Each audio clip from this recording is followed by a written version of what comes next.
Alzheimer एक neurological disorder होता है जिसमें प्रभावित व्यक्ति के मस्तिष्क की कोशिकाएं धीरे धीरे नष्ट होने लगती हैं। यह डिमेंशिया का ही एक आम रूप है।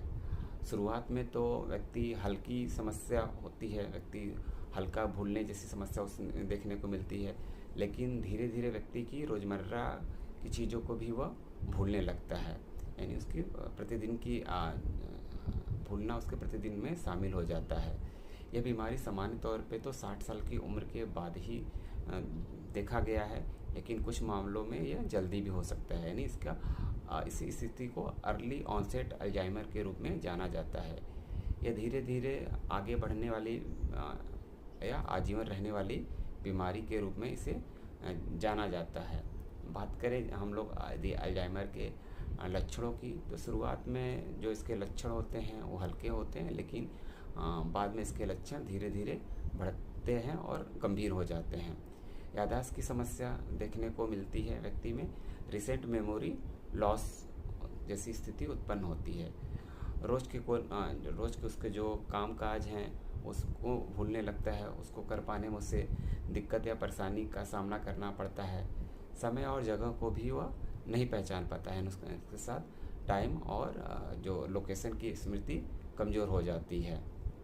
व्यक्ति जो होता है बातों को दोहराता रहता है, व्यवहार में उसके बदलाव, चिड़चिड़ापन, गुस्सा, भ्रम जैसी स्थिति देखने को मिलती है। चीज़ें रख कर भूल जाता है, एवरीडे फॉरगेटिंग देखने को मिलती है। परिवार और दोस्तों को भी पहचानने में उसको कठिनाई होती है।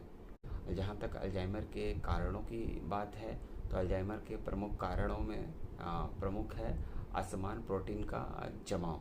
इसमें से दो बदलाव देखे जो जाते हैं, उसमें है बीटा एमिलॉइड प्लग, जो कोशिकाओं के बाहर जमा हो जाता है। इसके अलावा टाउ टेंगल जैसी स्थिति देखने को मिलती है, जो कोशिकाओं के अंदर उलझ जाते हैं।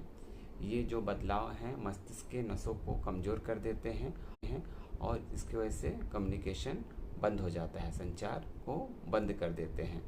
अनसंभावित जो कारण हैं उसमें से जेनेटिक फैक्टर्स है, इसके अलावा एज रिलेटेड जो कारण है इसको एक बड़ा रिस्क फैक्टर के रूप में एज को रखा जाता है। इसके अलावा यदि किसी प्रकार की हेड इंजरी जैसी स्थिति हो सकती है। जीवन शैली भी काफ़ी इम्पॉर्टेंट है। यदि व्यक्ति धूम्रपान का सेवन करता है और हाई ब्लड प्रेशर और मोटापा जैसी स्थिति है, तो वो भी अल्जाइमर की स्थिति को